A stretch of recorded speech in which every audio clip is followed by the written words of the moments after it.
Okay. അപ്പൊ നമുക്ക് അടുത്തതാണ് നമ്മുടെ ബ്രിട്ടീഷുകാർ കേട്ടോ. ബ്രിട്ടീഷുകാരുടെ ഭാഗത്തേക്ക് പോവാം. അപ്പൊ ബ്രിട്ടീഷുകാരുടെ കാര്യം നമ്മൾ പഠിക്കുന്നത് കേരളവുമായിട്ട് ബന്ധപ്പെട്ടാണ് നമ്മൾ പഠിക്കുന്നത്. കേരളത്തിലേക്ക് ബ്രിട്ടീഷുകാര് വരികയും അവരിവിടെ അവരുടെ വ്യാപാരശാലകൾ സ്ഥാപിക്കുകയും ഇവിടത്തെ രാജാക്കന്മാരായിട്ട് കണ്ടുമുട്ടുകയും ഒക്കെ ചെയ്ത കാര്യങ്ങളും ഇവിടെ അവരെങ്ങനെ അവരുടെ പേര് ഉറപ്പിച്ചു.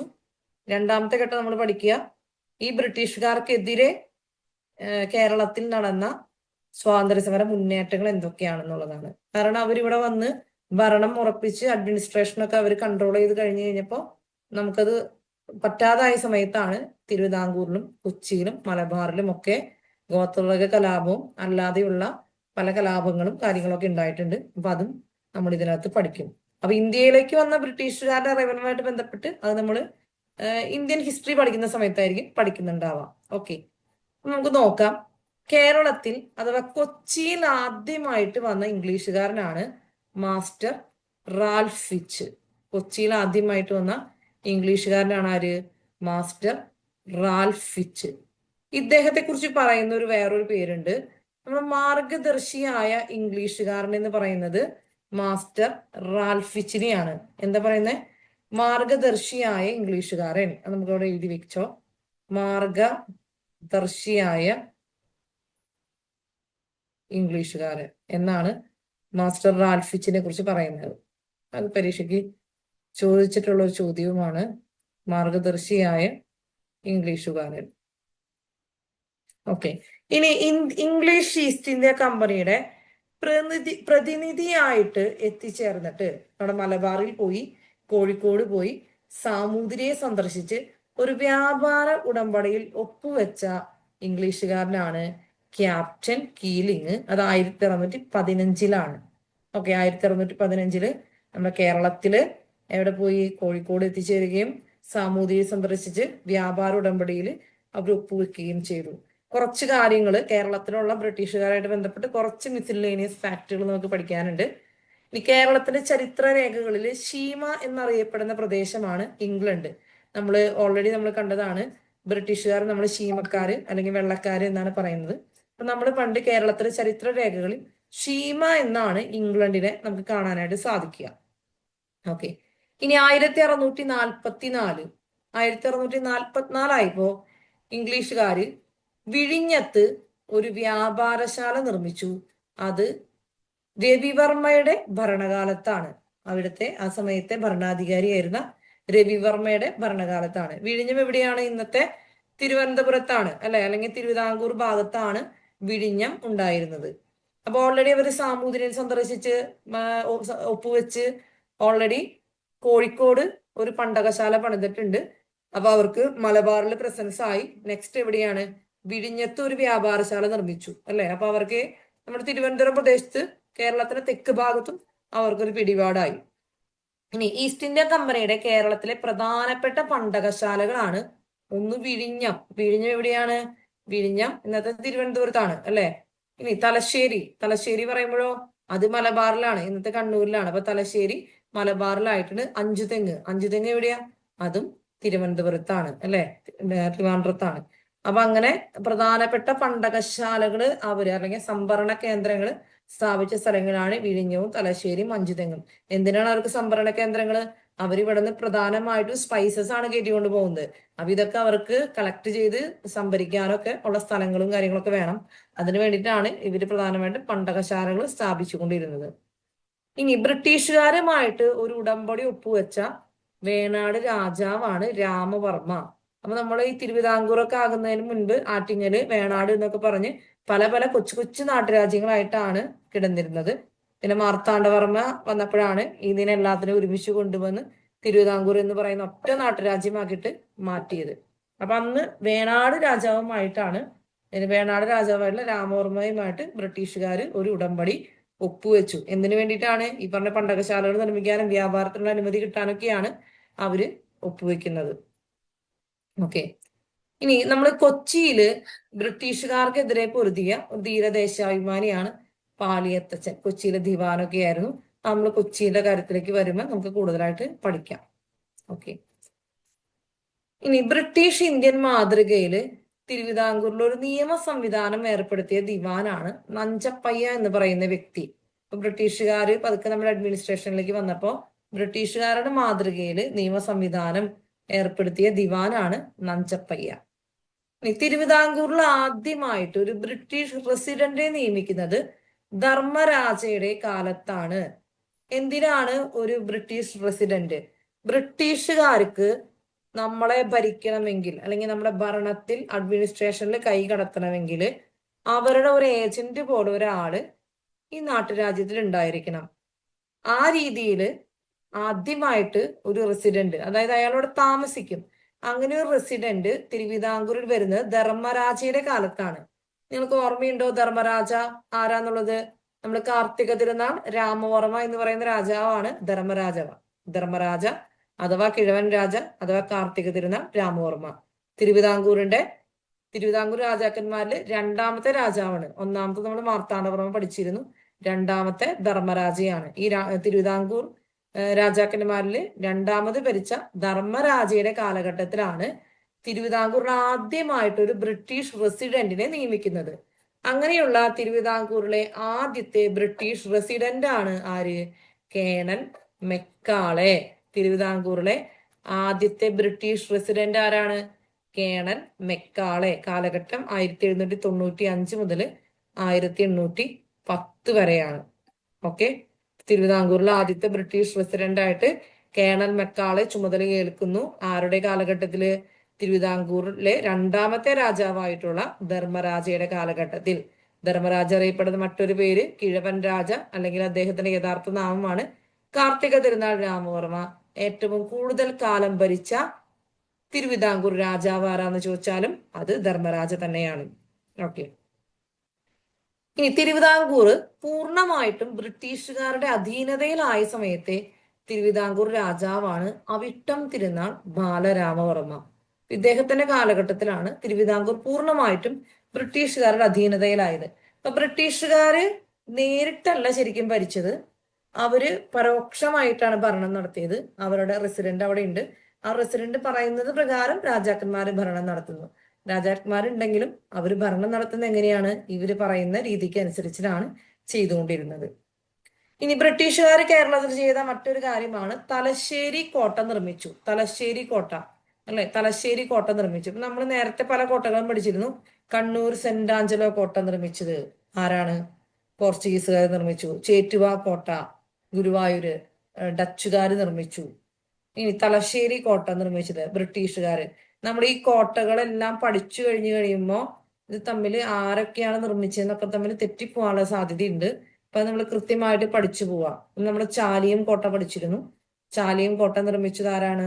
ചാലിയം കോട്ട നിർമ്മിച്ചത് പോർച്ചുഗീസുകാരാണ് അല്ലെ. അപ്പൊ അതൊക്കെ പഠിച്ചിട്ടുണ്ട്. ഇനി 1790 ബ്രിട്ടീഷുകാര് സെന്റ് ആഞ്ചലോ കോട്ടയുടെ നിയന്ത്രണം ഏറ്റെടുക്കുകയും മലബാറിലെ പ്രധാന സൈനിക കേന്ദ്രമായി രൂപപ്പെടുത്തുകയും ചെയ്തു. ഇപ്പൊ ബ്രിട്ടീഷുകാർ എന്ത് ചെയ്തു? നമ്മുടെ സെന്റ് ആഞ്ചലോ കോട്ട കണ്ണൂര്, അത് നമ്മുടെ പോർച്ചുഗീസിന്റെ കയ്യിലൊക്കെ ആയിരുന്നു അല്ലെ. അപ്പൊ അവർ പണിതൊക്കെ ആയിരുന്നു. അപ്പൊ അത് അവർ ഏറ്റെടുത്തിട്ട് എന്ത് ചെയ്തു? അവരുടെ ഒരു സൈനിക കേന്ദ്രമാക്കി രൂപപ്പെടുത്തി. അവരുടെ വെടിക്കോപ്പുകളും പടക്കോപ്പുകളും ഒക്കെ വെക്കാനും അവരുടെ സൈന്യത്തിന് സ്റ്റേ ചെയ്യാനൊക്കെയുള്ള സ്ഥലമൊക്കെ ആയി അവരാ കോട്ട മാറ്റി. ഇനി മലബാർ ബ്രിട്ടീഷുകാർക്ക് ലഭിക്കാനായിട്ട് കാരണമായ ഉടമ്പടിയാണ് 1792 ശ്രീരംഗപട്ടണം ഉടമ്പടി. നമ്മുടെ കേരളം അപ്പൊ ഏകദേശം നമ്മളിങ്ങനെ അല്ലെ, നമ്മുടെ കേരളം കിടക്കുന്നു. നമുക്ക് ഇവിടെ മലബാർ അങ്ങനെയാണ് കിടന്നിരുന്നത് അല്ലെ. ഇവിടെ മലബാർ, പിന്നെ ഇവിടെ നമുക്ക് കൊച്ചി ഉണ്ട് അല്ലെ. ഇവിടെ നമുക്ക് കൊച്ചി, പിന്നെ ഇവിടെ നമുക്ക് തിരുവിതാംകൂർ. ഇവിടെ തിരുവിതാംകൂർ ആയിട്ടാണ് കിടന്നിരുന്നത്. ഓക്കെ, അപ്പൊ ഈ മലബാർ എന്ന് പറയുന്നത് ബ്രിട്ടീഷുകാരുടെ അധീനതയിലായി. അവർക്ക് നേരിട്ട് ഭരിക്കാൻ സാധിച്ച കേരളത്തിലെ സ്ഥലമാണ് മലബാർ. ബ്രിട്ടീഷുകാർ നേരിട്ട് ഭരിച്ച അല്ലെങ്കിൽ ബ്രിട്ടീഷുകാരുടെ നേരിട്ടുള്ള ഭരണത്തിന് കീഴിലായിരുന്ന കേരളത്തിലെ സ്ഥലം ഏതാണെന്ന് ചോദിച്ചാൽ അത് മലബാർ ആണ്. കൊച്ചിയും തിരുവിതാംകൂറും അവരുടെ പരോക്ഷ ഭരണത്തിന്റെ കീഴിലായിരുന്നു. അപ്പോ എങ്ങനെയാണ് മലബാർ ബ്രിട്ടീഷുകാർക്ക് ലഭിച്ചത്? 1792 ശ്രീരംഗപട്ടണം സന്ധി കാരണമാണ്. ശ്രീരംഗപട്ടണം സന്ധി മുഖേനയാണ്. ഈ ശ്രീരംഗപട്ടണം സന്ധി ഉണ്ടായത് എങ്ങനെയാണെന്ന് ചോദിച്ചാല് അവിടെ ഒരു യുദ്ധം ഉണ്ടായിരുന്നു, ആംഗ്ലോ മൈസൂർ യുദ്ധങ്ങള്. ആംഗ്ലോ ആംഗ്ലോ മൈസൂർ യുദ്ധങ്ങള്, അതായത് ബ്രിട്ടീഷുകാരും മൈസൂർ രാജാക്കന്മാരും തമ്മിലുള്ള യുദ്ധങ്ങൾ നടന്നു. പ്രധാനമായിട്ട് ടിപ്പു സുൽത്താനായിട്ടുള്ള യുദ്ധങ്ങള്. ടിപ്പു സുൽത്താന്റെ മുൻഗാമിയായിട്ടുള്ള ഹൈദർ അലി, അദ്ദേഹത്തിന്റെ മകനായ ഹൈദർ അലിന്റെ മകനായ ടിപ്പു സുൽത്താൻ, അവരുമായിട്ട് ഈ മൈസൂർ രാജാക്കന്മാരുമായിട്ട് ബ്രിട്ടീഷുകാർക്ക് യുദ്ധങ്ങൾ വന്നു. അപ്പൊ മലബാർ ഓൾറെഡി ഈ ടിപ്പു സുൽത്താന്റെ അല്ലെങ്കിൽ മൈസൂർ രാജാക്കന്മാര് അവർക്ക് അവിടെ ഹോൾഡ് ഉണ്ട്, അവരവിടെ ഉണ്ട്. അപ്പോ അവരുടെ പ്രസൻസ് മാറ്റിയിട്ട് വേണം ബ്രിട്ടീഷുകാർക്ക് അവർ ആധിപത്യം ഉറപ്പിക്കാനായിട്ട്. അങ്ങനെ 4 ആംഗ്ലോ മൈസൂർ യുദ്ധങ്ങൾ നടന്നിട്ടുണ്ട്. മനസ്സിലായോ? 4 ആംഗ്ലോ മൈസൂർ യുദ്ധങ്ങൾ നടന്നിട്ടുണ്ട്. നമുക്ക് വിശദമായിട്ട് പഠിക്കാനുള്ളതാണ് 4 യുദ്ധങ്ങള്. അപ്പൊ ഈ 4 ആംഗ്ലോ മൈസൂർ യുദ്ധങ്ങൾ നടന്നു കഴിഞ്ഞപ്പോ അതിൽ മൂന്നാമത്തെ യുദ്ധം കഴിഞ്ഞപ്പോ, അതായത് മൂന്നാം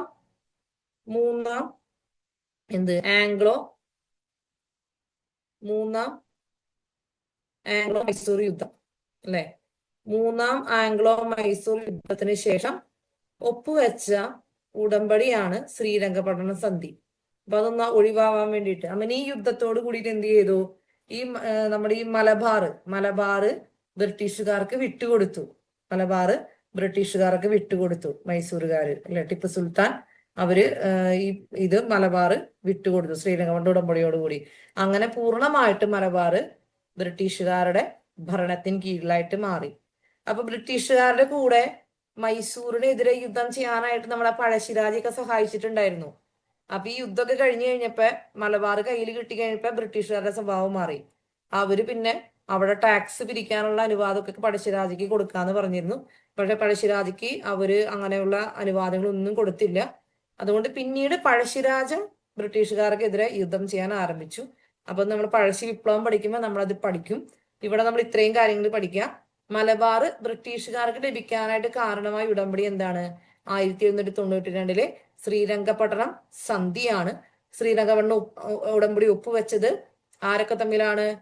ബ്രിട്ടീഷുകാരും മൈസൂർ രാജാക്കന്മാരും തമ്മിലാണ്, ടിപ്പു സുൽത്താനും തമ്മിലാണ്.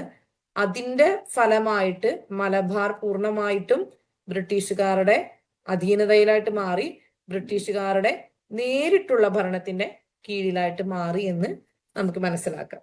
ഓക്കെ, ഇനി മലബാർ ബ്രിട്ടീഷുകാരുടെ കീഴിൽ വന്നതോടെ മലബാറിലെ എല്ലാ മുഖ്യന്മാരുടെയും അധികാരങ്ങൾ ബ്രിട്ടീഷുകാർ കവർന്നെടുക്കുകയും അവർക്ക് മാലികാൻ അഥവാ പെൻഷൻ നൽകുകയും ചെയ്തു. അപ്പോ മലബാർ ബ്രിട്ടീഷുകാരുടെ കീഴിൽ വന്നു. അപ്പൊ അവിടെ ഭരിച്ചുകൊണ്ടിരിക്കുന്ന അല്ലെങ്കിൽ അവിടെ നികുതിയൊക്കെ പിരിക്കുന്ന കുറെ ആളുകളുണ്ട്, അല്ലെങ്കിൽ ഭരിക്കുന്ന ചിലപ്പോൾ നാട്ടുരാജാക്കന്മാരായിരിക്കും, പ്രമാണികളായിരിക്കും, ഭൂ ഉടമകളായിരിക്കും. ഇവരുടെയൊക്കെ അധികാരങ്ങൾ ബ്രിട്ടീഷുകാർ എടുത്തു. എന്നിട്ട് അവരെന്താക്കി, ബ്രിട്ടീഷ് സർക്കാരിന്റെ ഒരു പെൻഷനറാക്കി മാറ്റി. മാസം മാസം ഇത്രയും തുക കൊടുക്കും, മിണ്ടാണ്ട് അവിടെ ഇരിക്കുക അത് വാങ്ങിച്ച് അല്ലെ. അപ്പൊ ഇവര് നേരിട്ട് നികുതിയൊക്കെ പിരിക്കുന്ന രീതിയിലേക്ക് അവരവിടെ അഡ്മിനിസ്ട്രേഷൻ മാറ്റി. അത് നമ്മൾ തുടർന്ന് കാണാൻ പോവാണ്. ആ രീതിയിലേക്ക് മാറ്റാണ് ചെയ്തത്. ഇനി കേരളത്തിലെ നാട്ടുരാജ്യങ്ങളിൽ ബ്രിട്ടീഷ് ഏജന്റായിട്ട് റെസിഡന്റിനെ നിയമിച്ച വർഷമാണ് 1788. അപ്പൊ കേരളത്തിലെ പല നാട്ടുരാജ്യങ്ങളിലും എന്ത് ചെയ്തു? ബ്രിട്ടീഷ് ഏജന്റായിട്ട് റെസിഡന്റിനെ നിയമിച്ചു. ആദ്യമായിട്ട് അവർ തിരുവിതാംകൂറിൽ നിയമിച്ചു, മെക്കാളെ അങ്ങനെ വന്നിട്ടുണ്ട്. പിന്നീട് ഇവരെന്ത് ചെയ്യാണ്? പല നാട്ടുരാജ്യങ്ങളിലും ബ്രിട്ടീഷ് ഏജന്റിനെ ഇങ്ങനെ നിയമിക്കാനായിട്ട് ആരംഭിച്ചു. ഓക്കെ, ഇനി തിരുവിതാംകൂറിലും കൊച്ചിയിലും ദിവാനായിരുന്ന ബ്രിട്ടീഷുകാരനാണ് കേണൽ ജോൺ മൺറോ. തിരുവിതാംകൂറിലും കൊച്ചിയിലും ദിവാനായിരുന്നു കേണൽ ജോൺ മൺറോ എന്ന് പറയുന്നത്. നമ്മുടെ ഈ മെക്കാളയ്ക്ക് ശേഷം നമ്മുടെ പ്രസിഡന്റ് ആയിട്ട് വന്ന ആളാണ് കേണൽ ജോൺ മൺറോ. അദ്ദേഹത്തിന്റെ പ്രത്യേകത, അദ്ദേഹം വെറും പ്രസിഡന്റ് ആയിരുന്നില്ല, അദ്ദേഹം ദിവാനായിട്ടാണ് വന്നത്. അപ്പൊ ആരാണ് ദിവാൻ? ദിവാൻ എന്ന് പറഞ്ഞിട്ടുണ്ടെങ്കിൽ നമ്മുടെ മന്ത്രിയുടെ പോലെ പദവി വഹിക്കുന്ന വ്യക്തിയാണ് ദിവാൻ. അതായത് നമ്മുടെ ഭരണകാര്യങ്ങളിൽ നേരിട്ടൊക്കെ കൂടുതലായിട്ടും ഭരണകാര്യങ്ങളിൽ ഇടപെടാനും ചെയ്യാനൊക്കെ സാധിക്കുന്ന പോസ്റ്റാണ് ദിവാൻ എന്ന് പറയുന്നത്. അപ്പൊ തിരുവിതാംകൂറിലും കൊച്ചിയിലും ദിവാനായിട്ട് വന്ന ബ്രിട്ടീഷുകാരനാണ് കേണൽ ജോൺ മൺറോ.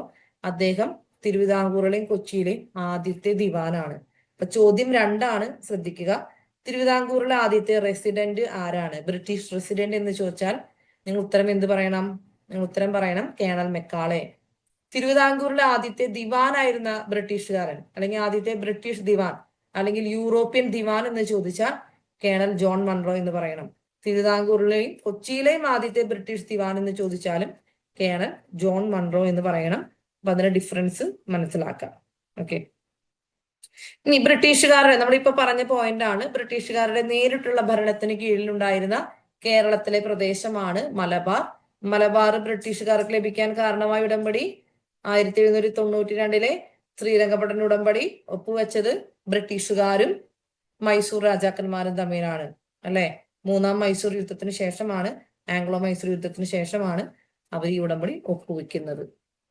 ഇനി ബ്രിട്ടീഷ് റെസിഡന്റുമാരിലൂടെ പരോക്ഷമായി ഭരണം നടത്തിയ പ്രദേശങ്ങളാണ് കൊച്ചിയും തിരുവിതാംകൂറും. അപ്പൊ നേരിട്ടല്ല, പരോക്ഷമായിട്ട് ഭരണം നടത്തിയ പ്രദേശങ്ങളാണ് കൊച്ചിയും തിരുവിതാംകൂറും.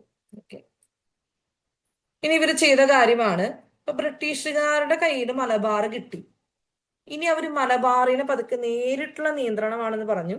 അപ്പൊ അവർ പതുക്കെ മലബാറിനെ ഒരു അഡ്മിനിസ്ട്രേഷൻ അവിടെ ഉണ്ടാക്കിക്കൊണ്ട് വരാണ് ചെയ്യുന്നത്. അപ്പൊ ഏതൊക്കെ രീതിയിലാണ് അവിടെ അഡ്മിനിസ്ട്രേഷൻ അവർ നടത്തിയെന്നുള്ളതാണ് നമ്മൾ നോക്കുന്നത്. അവരാദ്യം ചെയ്ത കാര്യം മലബാറില് ജോയിന്റ് കമ്മീഷണർമാരെ നിയമിച്ചു.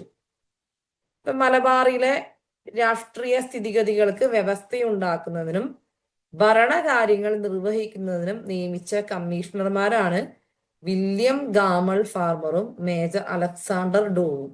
വില്യം അലക്സാണ്ടർ, ഈ രണ്ടു പേര് ചിലപ്പോൾ ഓർക്കാൻ പറ്റും. ഇവരറിയപ്പെട്ടിരുന്നത് എന്തെന്നാണ്? ഇവര് ജോയിന്റ് കമ്മീഷണർമാരെന്നാണ്.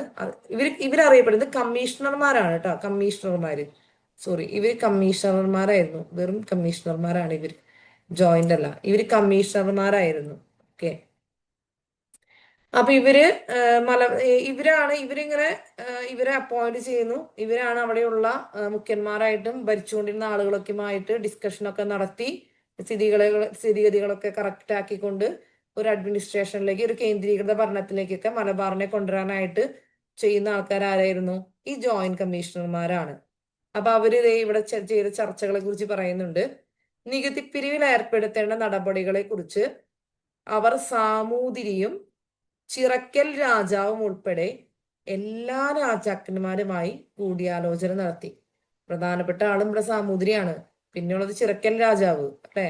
അവരുൾപ്പെടെ എല്ലാ നാട്ടുരാജാക്കന്മാരും, കൊച്ചു കൊച്ചു നാട്ടുരാജ്യങ്ങളിലുള്ള എല്ലാവരുമായിട്ട് അവര് നല്ല രീതിയിൽ ഡിസ്കഷൻ നടത്തി. കുറെ പേരൊക്കെ പെൻഷനറാക്കി അവിടെ ഇരുത്തി, അല്ലെ? ആ രീതിയിലേക്ക് അവർ കൊണ്ടുവന്നു. പിന്നെ ഇവർക്ക് പുറമെ 2 കമ്മീഷണർമാര് വന്നു. ഇതാണ് ജോയിന്റ് കമ്മീഷണർമാര്. ഇത് പരീക്ഷയ്ക്ക് അങ്ങനെ തന്നെ ഇത് ചോദിച്ചിട്ടുണ്ട്, ഇവരുടെ പേര് കേട്ടാ. 1792 ഡിസംബറിൽ നിലവിലെ 2 കമ്മീഷണർമാർക്ക് പുറമേ നിയമിതരായ കമ്മീഷണർമാരാണ് ആരൊക്കെ? ജോനാഥൻ ഡങ്കനും ചാൾസ് ബൊഡാമും. ജോനാഥൻ ഡങ്കനും ചാൾസ് ബൊഡാമും. ഇവർ ജോയിന്റ് കമ്മീഷണർമാർ എന്നറിയപ്പെട്ടു. ഇനി 1793 മാർച്ച് 30 മറ്റൊരു പരിപാടി ചെയ്തു.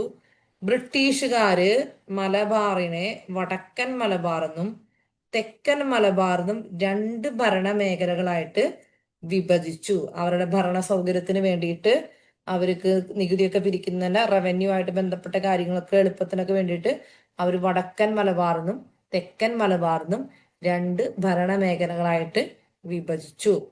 ഇതിൽ വടക്കൻ മലബാറിന്റെ ആസ്ഥാനമായിരുന്നു തലശ്ശേരി. തെക്കൻ മലബാറിന്റെ ആസ്ഥാനമാണ് ചെർപ്പുളശ്ശേരി.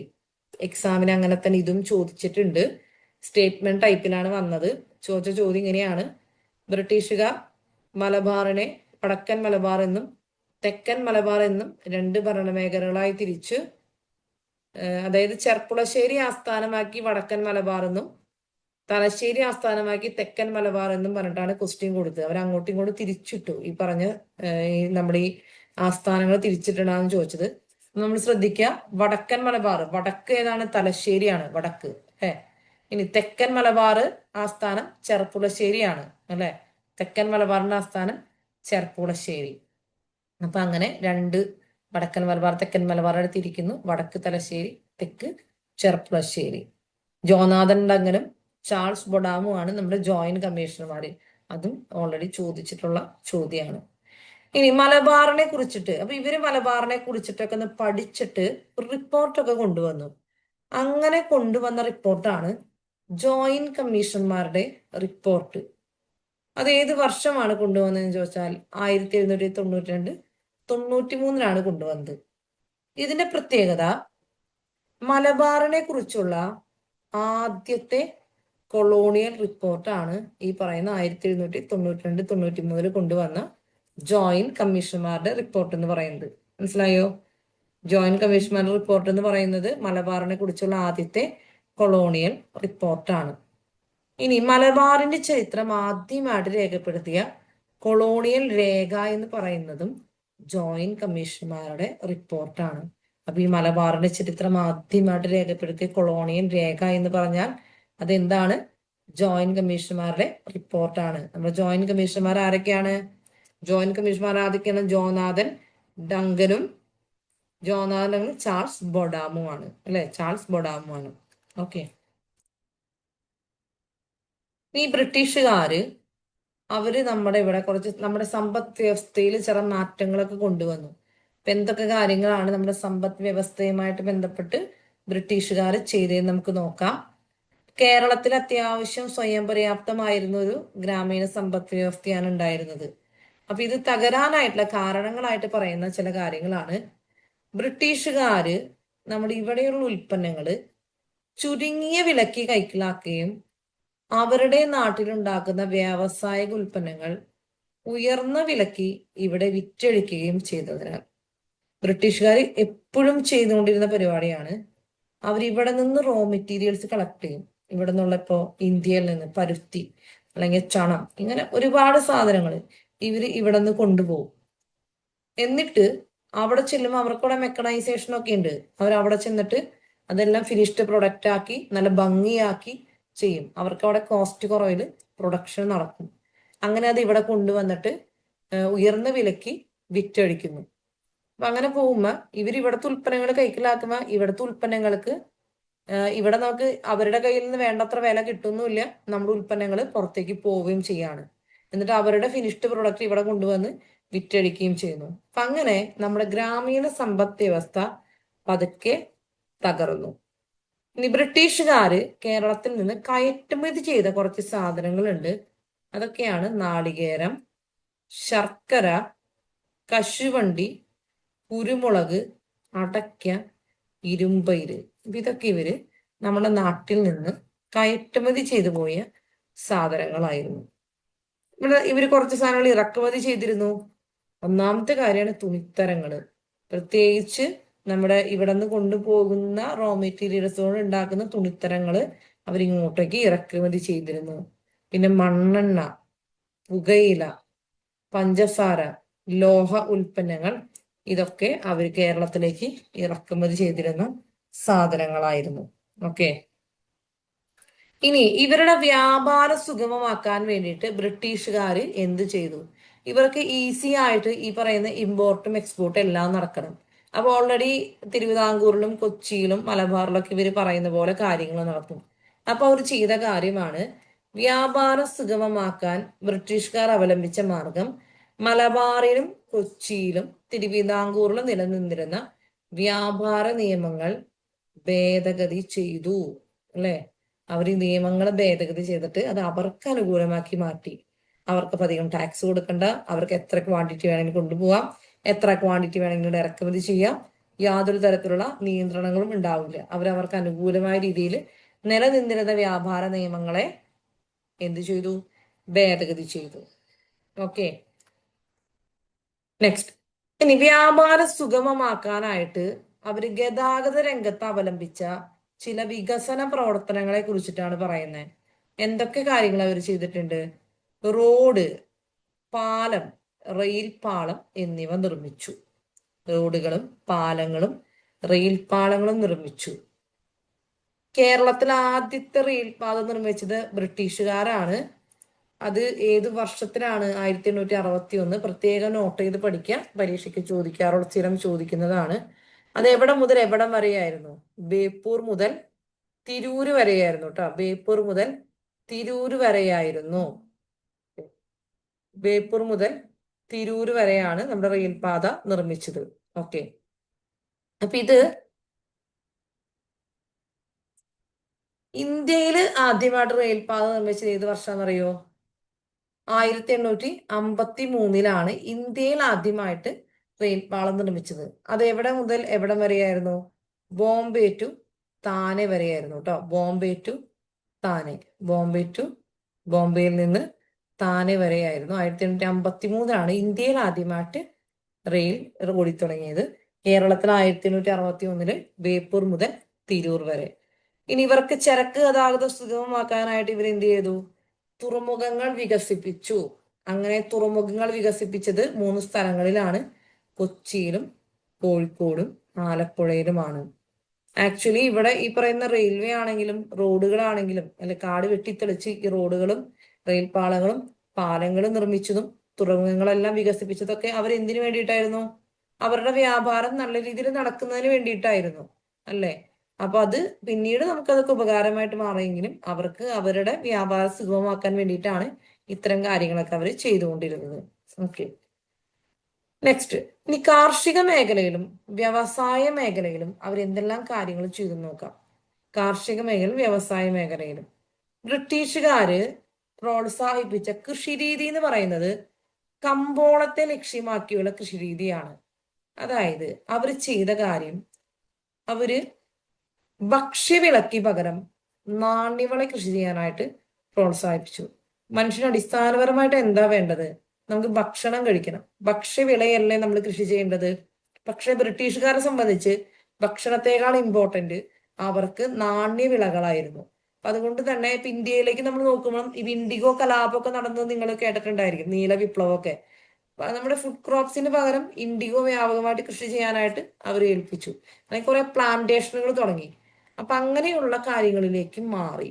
അപ്പൊ ഇവര് ഫുഡ് ക്രോപ്സിന് പകരം എന്താണ്, ക്യാഷ് ക്രോപ്സ് കൃഷി ചെയ്യാൻ തുടങ്ങി. അതായത് ഭക്ഷ്യവിളക്ക് പകരം എന്താണ്, നാണ്യവിളകള് കൃഷി ചെയ്യാനായിട്ട് ആരംഭിച്ചു. ാണ് നമ്മൾ ഉദ്ദേശിക്കുന്നത് എന്ത്, കമ്പോളത്തെ ലക്ഷ്യമാക്കിയുള്ള കൃഷി രീതി. മനസ്സിലായ? ഭക്ഷ്യവിളക്ക് പകരം എന്താണ്, നാണ്യവിള, അല്ലെ? വിളക്ക് പകരം നാണ്യവിള കൃഷി ചെയ്യുന്നു. അപ്പൊ ഒരു നെല്ലിന് പകരമായിട്ട് വൻതോതിൽ കൃഷി ചെയ്ത സാധനം എന്താണ്? തെങ്ങാണ്. അങ്ങനെ കേരളത്തിൽ ഭക്ഷ്യക്ഷാമം പടർന്നു പിടിക്കാനായിട്ട് അത് കാരണമായി മാറി. നെല്ലിന്റെ ഉത്പാദനം കുറഞ്ഞപ്പോ നമുക്ക് ഭക്ഷ്യക്ഷാമം പടർന്നു പിടിച്ചു. ഭക്ഷ്യക്ഷാമം പരിഹരിക്കാനായിട്ട് കേരളത്തിൽ വ്യാപകമായിട്ട് കൃഷി ചെയ്ത വസ്തുവാണ് എന്ത്? മരച്ചീനി. നമ്മൾ ഈ മൺട്രോ തുരുത്ത് എന്ന് പറയുന്ന ഭാഗമുണ്ട് അഷ്ടമുടിക്കായൽ ഭാഗത്ത്. അപ്പൊ ഇതില് ഈ മൺട്രോ തുരുത്ത് തന്നെ ഒന്ന് കൃഷി ചെയ്യാൻ വേണ്ടി ഒക്കെ ഈ രീതിയിലേക്ക് എടുത്തു എന്നാണ് പറയുന്നത്. അതുപോലെ നമ്മുടെ തിരുവിതാംകൂർ രാജാവായിരുന്ന വിശാഖം തിരുനാള് മരച്ചീനി കൃഷി വളരെ വലിയ രീതിയിൽ പ്രോത്സാഹിപ്പിച്ച വ്യക്തിയായിരുന്നു. അതുകൊണ്ട് അദ്ദേഹത്തിന്റെ പേരിൽ ഈ ശ്രീ വിശാഖം എന്ന പേരിൽ ഒരു മരച്ചീനിയുടെ ഇനം തന്നെ ഉണ്ട്. അനീഷ് എം എസ് സ്ക്രീനിൽ വരയ്ക്കില്ല. Aneesh M S.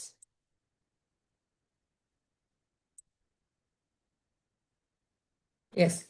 ഇനി മലയോര പ്രദേശങ്ങളിൽ വൻതോതില് തോട്ടങ്ങളിലായിട്ട് കൃഷി ചെയ്ത വാണിജ്യ വിളകൾ എന്തൊക്കെയാണ്? നമുക്ക് മലയോര മേഖലയിൽ കൃഷി ചെയ്ത വസ്തുക്കള് എന്തൊക്കെയായിരുന്നു? യെസ്, മലയോര മേഖലയിൽ കൃഷി ചെയ്തതാണ് കാപ്പി, തേയില, ഏലം, റബ്ബറൊക്കെ മലയോര മേഖലയിൽ ധാരാളമായിട്ട് അവർ കൃഷി ചെയ്തിരുന്നു. എല്ലാം പ്ലാന്റേഷൻ ക്രോപ്സ് ആണ്. ഓക്കെ, പിന്നെ എന്തൊക്കെ കാര്യങ്ങൾ കൃഷി ചെയ്തിട്ടുണ്ട്? വ്യാപാര ആവശ്യത്തിനുള്ള തേക്ക് മരങ്ങൾ വെച്ച് പിടിപ്പിക്കാൻ വേണ്ടിയിട്ട് ഈസ്റ്റ് ഇന്ത്യ കമ്പനി ചുമതലപ്പെടുത്തിയ വ്യക്തിയാണ് ഹെൻറി വാലന്റൈൻ കൊനോലി. അപ്പൊ അവർക്ക് ഇപ്പൊ തേക്ക് മരങ്ങള് അവർക്കിപ്പോ പല ആവശ്യങ്ങൾക്ക് വേണ്ടിയിട്ട്, ഫർണിച്ചറിന്റെ ആവശ്യത്തിനും മറ്റാവശ്യങ്ങൾക്കൊക്കെ വേണ്ടിയിട്ട് തേക്ക് മരങ്ങൾ ധാരാളമായിട്ട് വേണ്ടി വന്നിരുന്നു.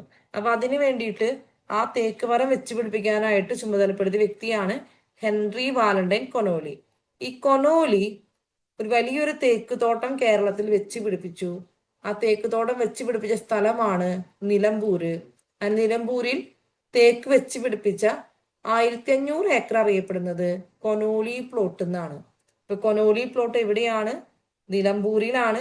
എന്തിന് പ്രധാനപ്പെട്ട സ്ഥലമാണ്? തേക്ക് കൃഷിക്ക് പ്രാധാന്യമുള്ള സ്ഥലമാണ്.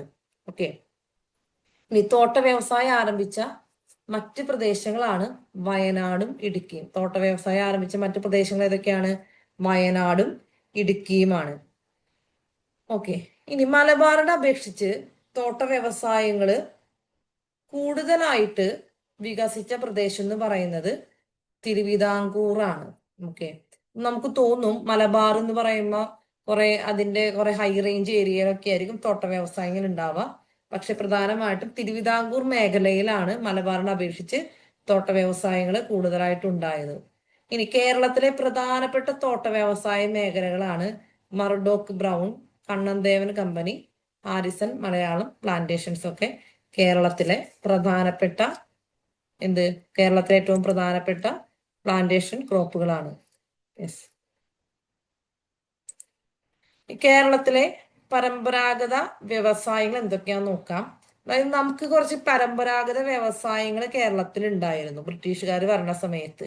അപ്പൊ അവര് വന്ന സമയത്ത് ആ പരമ്പരാഗത വ്യവസായങ്ങളിൽ തന്നെ നമുക്ക് കുറച്ച് ഇമ്പ്രൂവ്മെന്റ് ഉണ്ടാവുകയും അതിന്റെ കാര്യത്തിൽ കുറച്ച് നമ്മൾ ഒന്ന് ഫ്ലറിഷ് ആവുകയൊക്കെ ചെയ്തിട്ടുണ്ടായിരുന്നു. അപ്പൊ അവര് ഭരണ സമയത്ത് എന്തൊക്കെയാണ് നമ്മുടെ പരമ്പരാഗത വ്യവസായങ്ങളിൽ ഒരു ഇമ്പ്രൂവ്മെന്റ് ഒക്കെ ഉണ്ടായി നമുക്ക് നോക്കാം. ഒന്നാമത്തെ കാര്യമാണ് നാളികേരം, കയറ്, കശുവണ്ടി, കൈത്തറി, ബീഡി തുടങ്ങിയവ. ഇതൊക്കെയാണ് നമ്മുടെ കേരളത്തിലെ പരമ്പരാഗത വ്യവസായങ്ങൾ അല്ലെ. നാളികേരം, കയറ്, കശുവണ്ടി, കൈത്തറി, ബീഡി തുടങ്ങിയ ബീഡി തീർപ്പ്, കയറ് വിരിക്കുക, കശുവണ്ടിയുടെ സംസ്കരണം, കൈത്തറി തുണികൾ ഉണ്ടാക്കുക, നാളികേരം നമ്മൾ വെളിച്ചെണ്ണ മില്ല് കാര്യങ്ങളൊക്കെയാണ് നമ്മുടെ വ്യവസായങ്ങൾ. ഇനി കേരളത്തിലെ വെളിച്ചെണ്ണ വ്യവസായത്തിന്റെ പ്രധാന കേന്ദ്രമായ സ്ഥലമാണ് ഏത്? ആലപ്പുഴ. കേരളത്തിലെ വെളിച്ചെണ്ണ വ്യവസായത്തിന്റെ പ്രധാന സ്ഥലമായിരുന്ന സ്ഥലമാണ് ആലപ്പുഴ. ഇനി ആലപ്പുഴയിൽ മറ്റൊരു കാര്യമുണ്ട്. ആലപ്പുഴയിൽ കയർ ഫാക്ടറി സ്ഥാപിച്ചതാണ് ജെയിംസ് ഡാറ. അപ്പൊ കേരളത്തിൽ ആദ്യമായിട്ട് കയർ ഫാക്ടറി സ്ഥാപിച്ച സ്ഥലം ഏതാണ്? കേരളത്തിൽ ആദ്യമായിട്ട് കയർ ഫാക്ടറി സ്ഥാപിച്ച സ്ഥലം ഏതാണ്? ആലപ്പുഴയിലാണ്. സ്ഥാപിച്ച വ്യക്തി ജെയിംസ് ഡാറയാണ്. 1859 PSCയുടെ സ്ഥിരം ഒരു ചോദ്യമാണ് കേട്ടോ. ഇനി കശുവണ്ടിപ്പരിപ്പ് കയറ്റുമതി ചെയ്യുന്ന ഫാക്ടറികൾ വളർന്നു വന്ന സ്ഥലമാണ് കൊല്ലം. ഇവിടെ നമ്മൾ ഓർക്കുക, കശുവണ്ടി ഏറ്റവും കൂടുതൽ ഉൽപ്പാദിപ്പിക്കുന്ന ജില്ല ഏതാണെന്ന് ചോദിച്ചാൽ കണ്ണൂരാണ്. കശുവണ്ടി ഉൽപാദനത്തിൽ മുന്നിട്ട് നിൽക്കുന്നത്. കശുവണ്ടി ഉൽപാദനം എവിടെയാണ്? കശുവണ്ടി ഉൽപാദനം ഏറ്റവും കൂടുതൽ കണ്ണൂരാണ്. പക്ഷെ കശുവണ്ടി ഫാക്ടറികൾ ഏറ്റവും കൂടുതലുള്ളത് എവിടെയാ? അതുള്ളത് കൊല്ലത്താണ്. ഓക്കെ, ഇനി ഓട്ട് കമ്പനികൾ പ്രവർത്തനം തുടങ്ങിയ പ്രദേശങ്ങളാണ് ഫറോക്ക്, കൊല്ലം, ഒല്ലൂര്. ഫറോക്ക്, കൊല്ലം, ഒല്ലൂര്. നമുക്കറിയാം നമ്മുടെ തൃശ്ശൂർ ഭാഗത്താണെങ്കിൽ ഒല്ലൂര് ഭാഗത്തൂടെ പോകുമ്പോൾ കുറെ ഓട്ട് കമ്പനികൾ കാണാം. അതിന്റെ കുറെ പുകക്കൊള്ളുകളും കാര്യങ്ങളൊക്കെ നമുക്ക് കാണാം അല്ലെ. അപ്പൊ ഓട്ട് കമ്പനികൾക്ക് വളരെ പ്രശസ്തമായ സ്ഥലങ്ങളായിരുന്നു ഫറോക്കും കൊല്ലവും പിന്നെ ഒല്ലൂര് എന്ന് പറയുന്നത്. യെസ്, പിന്നെ നമുക്ക് ഏറ്റവും പ്രശസ്തമായ സ്ഥലങ്ങളും കാര്യങ്ങളാണ്. ഒന്ന് കൈത്തറി നിർമ്മാണശാലകൾ ആരംഭിച്ച പ്രദേശങ്ങളാണ്. ഒന്ന് കണ്ണൂര്, 2 കോഴിക്കോട്. നമ്മൾ കണ്ണൂരിനെ കുറിച്ച് പറയുന്നത് തറികളുടെയും തിറകളുടെയും തെയ്യങ്ങളുടെയും നാടെന്നാണ് പറയാം. എന്തിന്റെയൊക്കെയാണ്? തറികളുടെയും തറി അതായത് നമ്മുടെ കൈത്തറി അല്ലെ, തുണികളായിട്ട് ബന്ധപ്പെട്ട തറികളുടെയും തിറകളുടെയും തെയ്യങ്ങളുടെയും നാടെന്നാണ് നമ്മൾ എന്തിനെ കുറിച്ച് പറയാ? കണ്ണൂരിനെ കുറിച്ച് നമ്മൾ പറയുന്നത്. ഓക്കെ, കോഴിക്കോടാണെങ്കിൽ നമ്മൾ പറയും 3C ആണ്, സർക്കസും കേക്കും സൈക്കിളും ഒക്കെയാണ്. അപ്പൊ കോഴിക്കോട് എന്ന് പറയുന്നത്. അപ്പൊ കൈത്തറി നിർമ്മാണശാലകൾ ആരംഭിച്ച പ്രദേശമാണ് കണ്ണൂരും കോഴിക്കോടും. ഇനി ബീഡി തീർക്കുന്ന കമ്പനികൾ കേരളത്തിൽ പ്രവർത്തനം ആരംഭിച്ച കാലഘട്ടമാണ് 20-ാം നൂറ്റാണ്ട്. ഓക്കെ, 20-ാം നൂറ്റാണ്ട്. ഇനി 20-ാം നൂറ്റാണ്ടില് കേരളത്തിൽ സ്ഥാപിക്കപ്പെട്ട വ്യവസായശാലകളാണ് വളരെ പ്രധാനപ്പെട്ട കാര്യമായിട്ട് നിങ്ങൾ പഠിക്കേണ്ടതാണ് കേട്ടോ. ഈ പറയുന്ന സ്ഥാപനങ്ങൾ പഠിക്കണം. അതായത് ഏതൊക്കെയാണ്? ഒന്ന് rubber works Thiruvananthapuram. Rubber works Thiruvananthapuram. Rubber എന്ന് കേൾക്കുമ്പോൾ നമ്മുടെ ചിന്ത കോട്ടയത്തേക്ക് പോകരുത്. റബ്ബർ വർക്ക്സ് എവിടെയാണ്? തിരുവനന്തപുരത്താണ്. ഈ കാര്യങ്ങൾ നമുക്ക് സിംഗിൾ ആയിട്ട് ചോദിക്കാറുണ്ട്, ചേരുംപടി ചേർക്കാൻ ചോദിക്കാറുണ്ട്, തന്നിരിക്കുന്ന ജോഡിയിൽ തെറ്റ് ഏതാണെന്ന് പറഞ്ഞ് ചോദിക്കാറുണ്ട്. അങ്ങനെ നമുക്ക് എപ്പോഴും വരുന്ന ചോദ്യങ്ങളാണ്. ഓക്കെ, ഇനി പുനലൂർ പേപ്പർ മില്ല്, അത് കൊല്ലത്താണ്. ഏത്? പുനലൂർ പേപ്പർ മില്ല് വരുന്നത് കൊല്ലത്താണ്. ഓക്കെ, പുനലൂർ പേപ്പർ മില്ല് കൊല്ലം. കുണ്ടറ സെറാമിക്സ് കൊല്ലത്താണ്, കൊല്ലം ജില്ലയിലാണ്. ഫാക്ട് കളമശ്ശേരി എറണാകുളത്താണ്. ടാറ്റ ഓയിൽ മിൽസ് കൊച്ചിയിലാണ്. അളഗപ്പ തുണിമില്ല് കൊച്ചിയിലാണ്. ഓക്കെ, ഇത്രയും കാര്യങ്ങൾ 20-ാം നൂറ്റാണ്ടിൽ കേരളത്തിൽ സ്ഥാപിക്കപ്പെട്ട വ്യവസായശാലകളാണ് ഇതെല്ലാം.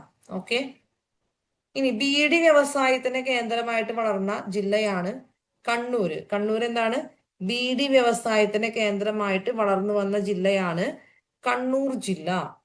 കേരളത്തിൽ ആദ്യമായിട്ട് രൂപം കൊണ്ട സ്വകാര്യ ബാങ്കാണ് നെടുങ്ങാടി ബാങ്ക്. നെടുങ്ങാടി ബാങ്ക് സ്ഥാപിച്ച വ്യക്തി ആരാന്ന് ചോദിച്ചാല് അത് അപ്പു നെടുങ്ങാടിയാണ്. അപ്പു നെടുങ്ങാടി. അപ്പു നെടുങ്ങാടി. അപ്പു നെടുങ്ങാടിയുടെയാണ് ആദ്യത്തെ സ്വകാര്യ ബാങ്ക് കേട്ടോ, നെടുങ്ങാടി ബാങ്ക്. കേരളത്തിൽ നിലവിൽ വന്ന മറ്റു സ്വകാര്യ ബാങ്കുകളാണ് ഏതൊക്കെയാണ്? Imperial bank, Indian national bank, chartered bank. കേരളത്തിൽ നിലവിൽ വന്ന മറ്റു സ്വകാര്യ ബാങ്കുകൾ ഏതൊക്കെയാണ്? Imperial bank, Indian national bank, chartered bank ഒക്കെയാണ് നിലവിൽ വന്ന പ്രധാനപ്പെട്ട മറ്റു ബാങ്കുകളെന്ന് പറയുന്നത്. ഓക്കെ, ഞാൻ ഇനി കുറച്ച് പോയിന്റുകൾ കൂടി പറയാം. അതായത് കേരളത്തില് നമ്മളിപ്പോ ബാങ്കിങ് വരെ എത്തി അല്ലെ. ഇനി ബ്രിട്ടീഷുകാരുടെ കുറച്ച് സംഭാവനകൾ ഉണ്ട്. ബ്രിട്ടീഷുകാരുടെ കുറച്ച് സംഭാവനകൾ. ഓക്കെ, ബ്രിട്ടീഷുകാരുടെ സംഭാവനകൾ എന്തൊക്കെയാന്ന് നോക്കാം. അപ്പൊ ബ്രിട്ടീഷുകാർ പല മേഖലകളും നമുക്ക് സംഭാവനകൾ തന്നിട്ടുണ്ട്. അപ്പൊ അവർ ഏകദേശം എങ്ങനെയൊക്കെയാണ് വ്യാവസായിക മേഖല, അതുപോലെ കാർഷിക മേഖല, അതുപോലെ നമ്മുടെ ഗതാഗത മേഖല, അവിടെയൊക്കെ അവരുടെ ഇൻവോൾവ്മെന്റ് നമ്മൾ കണ്ടു ഇല്ലേ. അപ്പൊ ഇനി അവരുടെ ചില സംഭാവനകളാണ്. അവരുടെ ഭരണം തീർച്ചയായിട്ടും നമുക്ക് തന്നിട്ടുള്ള കുറച്ച് നല്ല കാര്യങ്ങളൊക്കെ ഉണ്ട്. അപ്പൊ ആ കാര്യങ്ങള് നമ്മൾ നോക്കും. ഇതൊക്കെ കഴിയുമ്പോഴാണ് ഇനി ബ്രിട്ടീഷുകാർക്കെതിരെ കേരളത്തിൽ നടന്ന സമരങ്ങൾ എന്നുള്ള ഭാഗത്തേക്ക് നമ്മൾ പോകുന്നുണ്ടാവാം. അപ്പൊ ഇവര് സാംസ്കാരിക മേഖലയില് ഇവരുടെ എന്തൊക്കെയാണ് ഇവരുടെ സംഭാവനകൾ നമുക്ക് നോക്കാം. സാംസ്കാരിക മേഖല. ഓക്കെ, സാംസ്കാരിക മേഖലയിൽ ഉള്ള കാര്യങ്ങളാണ്. ഒന്നാമത്തെ കാര്യമാണ് മലയാളത്തില് അവര് വ്യാകരണ ഗ്രന്ഥങ്ങളും നിഘണ്ടുകളും തയ്യാറാക്കുന്നതിനായിട്ട് താല്പര്യം പ്രകടിപ്പിച്ചവരായിരുന്നു. അതിന് താല്പര്യം പ്രകടിപ്പിച്ച ആൾക്കാരാണ് ജെസ്യൂട്ട് മിഷണറിമാര്. ഇപ്പൊ വ്യാകരണ ഗ്രന്ഥവും നിഘണ്ടൊക്കെ തയ്യാറാക്കാനായിട്ട് കൂടുതൽ താല്പര്യം പ്രകടിപ്പിച്ചവര് ജെസ്യൂട്ട് മിഷണറിമാരായിരുന്നു. അപ്പൊ ഈ ഒരു കമ്മ്യൂണിറ്റിയിൽപ്പെട്ട അച്ഛന്മാരാണ് പല കാര്യങ്ങളും ഇവിടെ സംഭാവന ചെയ്തത്, സാംസ്കാരിക മേഖലയിലേക്ക് സംഭാവന ചെയ്തത്. ഓക്കെ, അങ്ങനെ മലയാളത്തിൽ ആദ്യത്തെ വ്യാകരണ ഗ്രന്ഥം തയ്യാറാക്കിയ വ്യക്തിയാണ് ആഞ്ചലോസ് ഫ്രാൻസിസ് എന്ന് പറയുന്ന ജെസ്യൂട്ട് വൈദികനായിരുന്നു. അപ്പൊ മലയാളത്തിലെ ആദ്യത്തെ വ്യാകരണ ഗ്രന്ഥം നിർമ്മിച്ചത് ആരാണ്? മലയാളത്തിലെ ആദ്യത്തെ വ്യാകരണ ഗ്രന്ഥം ആരാണ്? ആദ്യത്തെ വ്യാകരണ ഗ്രന്ഥം കൊണ്ടുവന്ന വ്യക്തിയാണ് Angelos Francis. Angelos Francis. Okay, Angelos Francis. ഇനി മലയാളത്തിലെ ആദ്യത്തെ ആധികാരിക ഗ്രന്ഥം തയ്യാറാക്കിയത്, ആധികാരിക വ്യാകരണ ഗ്രന്ഥം തയ്യാറാക്കിയത് ആരാന്നാണ് അടുത്തത്. ആദ്യത്തെ ആധികാരിക വ്യാകരണ ഗ്രന്ഥം തയ്യാറാക്കിയ വ്യക്തിയാണ് ഹെർമൻ ഗുണ്ടർട്ട്. അപ്പൊ ആദ്യത്തെ നമ്മൾ ആഞ്ചലോസ് ഫ്രാൻസിസ് ആണെങ്കിൽ ആധികാരിക വ്യാകരണ ഗ്രന്ഥം തയ്യാറാക്കിയത് ഹെർമൻ ഗുണ്ടർട്ടാണ്. Okay, Hermann Gundert. ഹെർമൻ ഗുണ്ടർട്ടിന്റെ സംഭാവനകൾ നമ്മൾ വേറെ കുറെ ഉണ്ട്. മലയാളത്തിൽ ആദ്യത്തെ പത്രങ്ങൾ പുറത്തിറക്കിയത് ഹെർമൻ ഗുണ്ടർട്ടാണ്. അദ്ദേഹത്തിന്റെ പ്രധാനപ്പെട്ട ഒരു ബുക്കാണ് കേരള പഴമ എന്ന് പറയുന്ന പുസ്തകം. അങ്ങനെ ഹെർമൻ ഗുണ്ടർട്ടിനെ കുറിച്ച് നമുക്ക് കുറെ കാര്യങ്ങൾ പഠിക്കാനുണ്ട്.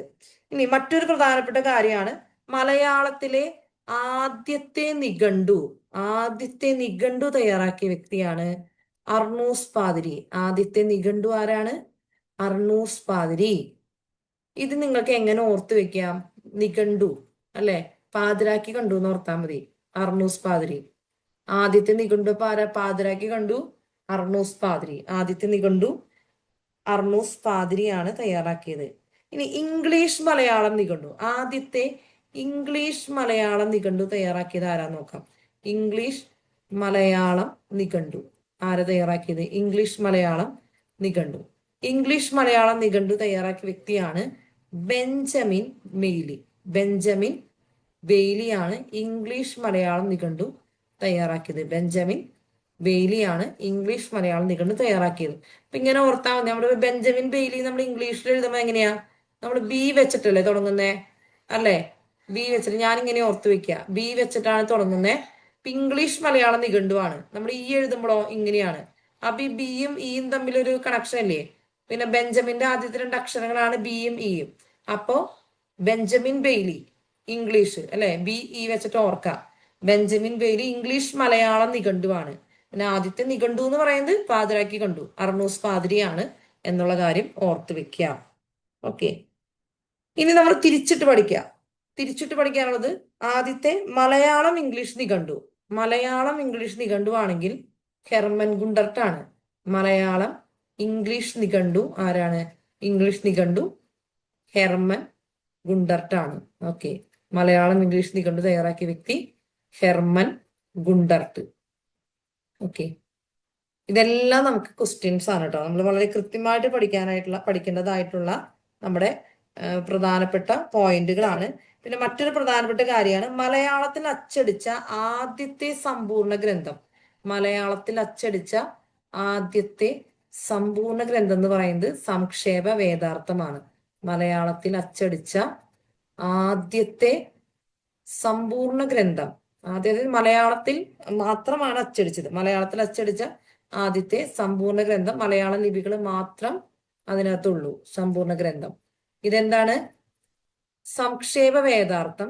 ഈ സംക്ഷേപ വേദാർത്ഥം പുറത്തിറക്കിയ വർഷം എന്ന് പറയുന്നത് 1772 1772. ഇത് തയ്യാറാക്കിയ വൈദികൻ എന്ന് പറയുന്നത് ക്ലെമന്റ് പിയാനിയസ് എന്ന് പറയുന്ന മിഷണറിയാണ്. ഇതും പരീക്ഷയ്ക്ക് ചോദിച്ചിട്ടുണ്ട്. ക്ലെമന്റ് പിയാനിയസ് ആണ്. ഇത് പ്രസിദ്ധീകരിച്ചത് എവിടുന്നാന്ന് ചോദിച്ചാല് റോമിൽ നിന്നായിരുന്നു പ്രസിദ്ധീകരിച്ചത്. ഓക്കെ, അപ്പൊ മലയാളത്തിൽ അച്ചടിച്ച ആദ്യത്തെ സമ്പൂർണ്ണ ഗ്രന്ഥമാണ് സംക്ഷേപ വേദാർത്ഥം. 1772 ക്ലെമന്റ് പിയാനിയസ് ആണ്. റോമിൽ നിന്നാണ് അച്ചടിച്ചത്. ഓക്കെ, അപ്പൊ ഇത്തരം കാര്യങ്ങളൊന്ന് റിവൈസ് ചെയ്ത് നോക്കിയേ. ഇത് നമ്മൾ കൃത്യമായിട്ട് നമ്മൾ പഠിച്ചു പോണം. മലയാളത്തിലെ ആദ്യത്തെ വ്യാകരണ ഗ്രന്ഥം ആഞ്ചലോസ് ഫ്രാൻസിസ് ആണ്. ആദ്യത്തെ വ്യാകരണ ഗ്രന്ഥം, ആധികാരിക വ്യാകരണ ഗ്രന്ഥമാണെങ്കിൽ ഹെർമൻ ഗുണ്ടർട്ട് ആണ്. ആദ്യത്തെ നിഘണ്ടു അർണൂസ് പാതിരിയാണ്. ഇംഗ്ലീഷ് മലയാളം നിഘണ്ടു ആണെങ്കിൽ ബെഞ്ചമിൻ ബെയ്ലി ആണ്. മലയാളം ഇംഗ്ലീഷ് ആണെങ്കിൽ ഹെർമൻ ഗുണ്ടർട്ട് ആണ്. മലയാളത്തിൽ അച്ചടിച്ച ആദ്യത്തെ സമ്പൂർണ്ണ ഗ്രന്ഥം എന്ന് പറയുന്നത് സംക്ഷേപ വേദാർത്ഥമാണ്. 1772 അത് പുറത്തിറക്കിയത്. ക്ലെമന്റ് പിയാനിയസ് ആണ് അതിന്റെ പുറകിൽ പ്രവർത്തിച്ച വ്യക്തി. റോമിൽ നിന്നാണ് അച്ചടിച്ചത്. ഓക്കെ, ഇനി മറ്റൊരു കാര്യം ഡോക്ടർ ഹെർമൻ ഗുണ്ടർട്ടിനെ കുറിച്ച് പറയാനുള്ളത്, മലയാളത്തിലെ ആദ്യത്തെ പത്രങ്ങളായിട്ടുള്ള രാജ്യസമാചാരം, പശ്ചിമോദയം എന്നിവ പ്രസിദ്ധപ്പെടുത്തി. മലയാളത്തിലെ ആദ്യത്തെ പത്രങ്ങൾ ഏതൊക്കെയാണ്? അപ്പോ മലയാളത്തിലെ ആദ്യത്തെ പത്രം ഹെർമൻ ഗുണ്ടർട്ടിന്റെ കുറെ സംഭാവന നമുക്ക് ഉണ്ട് പറയാനായിട്ട്. മലയാളത്തിലെ ആദ്യത്തെ പത്രങ്ങള് ഏതൊക്കെയാണ്? രാജ്യസമാചാരം, പശ്ചിമോദയം. രാജ്യസമാചാരം, പശ്ചിമോദയം. ഇപ്പൊ തന്നെ ഒരു പഠിപ്പ് പഠിച്ചു അങ്ങോട്ട് പോവാ. രാജ്യസമാചാരം, പശ്ചിമോദയം അല്ലെ. ഇത് പുറത്തിറക്കിയത് ആരാണ്? ഇത് പുറത്തിറക്കിയ വ്യക്തിയാണ് ഹെർമൻ ഗുണ്ടർട്ട്. ഹെർമൻ ഗുണ്ടർട്ട് ആണ് ഇത് പ്രസിദ്ധീകരിച്ചത്. ഇനി അദ്ദേഹം ഏത് വർഷമാണ് ഇത് പ്രസിദ്ധീകരിച്ചത്? 1847. ഇദ്ദേഹം ഇത് പ്രസിദ്ധീകരിച്ച സ്ഥലവും വളരെ ഇമ്പോർട്ടന്റ് ആണ്. ഇല്ലിക്കുന്ന് ബംഗ്ലാവാണ്. തലശ്ശേരിയില് ഇല്ലിക്കുന്ന് ബംഗ്ലാവിൽ നിന്നാണ് ഇദ്ദേഹം പുറത്തിറക്കിയത്. ഇല്ലിക്കുന്ന് ബംഗ്ലാവ് ചായോ. ഇല്ലിക്കുന്ന് ബംഗ്ലാവ് ഇവിടെ തലശ്ശേരി. ഓക്കെ, അവിടെ നിന്നാണ് അദ്ദേഹം ഇത് പുറത്തിറക്കിയത്. ഇനി വിദ്യാഭ്യാസ മേഖലയിൽ ചെയ്ത പ്രവർത്തനങ്ങൾ കൂടി പറയാം. വിദ്യാഭ്യാസ മേഖലയിൽ എന്തൊക്കെ കാര്യങ്ങളാണ് ഇവർ ചെയ്തതെന്ന് നമുക്ക് നോക്കാം. അതായത് വിദ്യാഭ്യാസ മേഖലയിൽ ഇവര് ജാതിഭേദ ഭേദമന്യേ എല്ലാവർക്കും വിദ്യാഭ്യാസം കൊടുത്തു. പിന്നെ ഈ മിഷണറിമാര് വിദ്യാഭ്യാസത്തിന് വേണ്ടിയുള്ള കാര്യങ്ങൾ ചെയ്തുകൊണ്ടിരുന്നപ്പോ തിരുവിതാംകൂറിലെയും കൊച്ചിയിലെയും രാജാക്കന്മാരൊക്കെ ധാരാളം ഭൂമി അവർക്ക് ദാനമായിട്ട് നൽകിയിരുന്നു. ഓക്കെ, പിന്നെ ഇപ്പൊ കേരളത്തിന്റെ എല്ലാ വിദ്യാഭ്യാസ പ്രവർത്തനങ്ങളും നമുക്ക് പ്രധാനമായിട്ടും ഓർക്കാവുന്ന കാര്യങ്ങളാണ് വിദ്യാഭ്യാസ പ്രവർത്തനങ്ങൾ അല്ലെ. വിദ്യാഭ്യാസ പ്രവർത്തനങ്ങൾ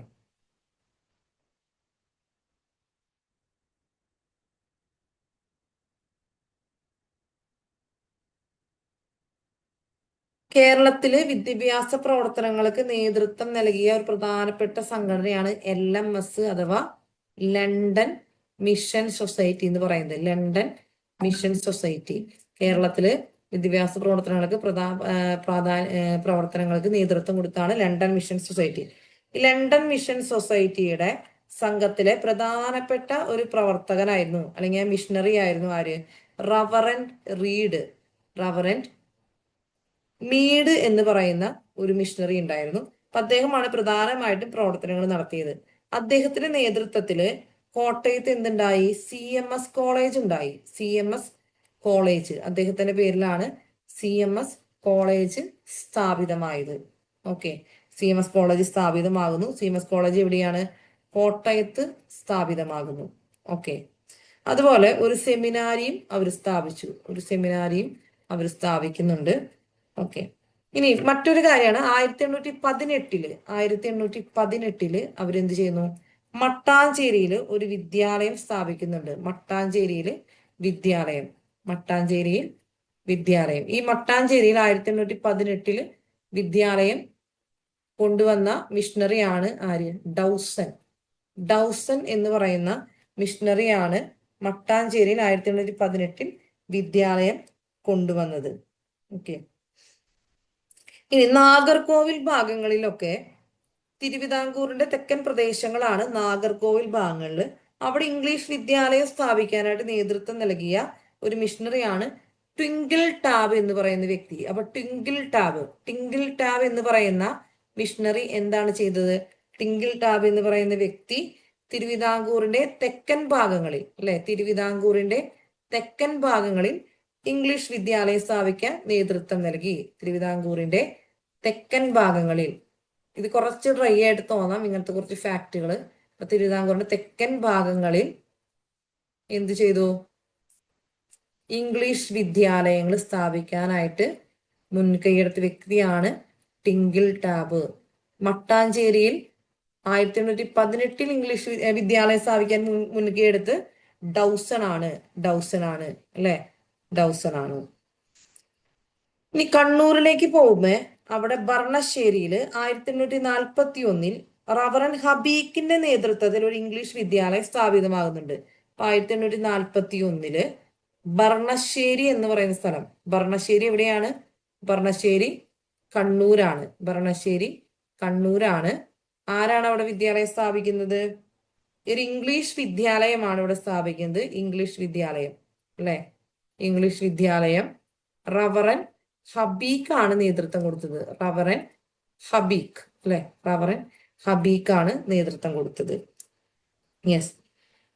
ഇനി അടുത്തതാണ് ബേസൽ ഇവാഞ്ചലിക്കൽ മിഷൻ. BEM എന്ന് പറയുന്ന ബേസൽ ഇവാഞ്ചലിക്കൽ മിഷൻ ഇവിടെ പ്രവർത്തിച്ചിട്ടുള്ള മറ്റൊരു മിഷണറി സംഘടനയായിരുന്നു Basel evangelical mission.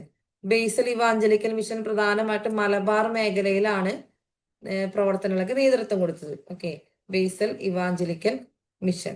Basel Evangelical മിഷന്റെ നേതൃത്വത്തില് 1856 ഇവരെന്ത് ചെയ്തു? 1856 തലശ്ശേരിയിൽ ഒരു ഇംഗ്ലീഷ് വിദ്യാലയം സ്ഥാപിച്ചു. തലശ്ശേരിയിൽ ഒരു പ്രാഥമിക ഇംഗ്ലീഷ് വിദ്യാലയം അവർ സ്ഥാപിച്ചു. ഒരു പ്രാഥമിക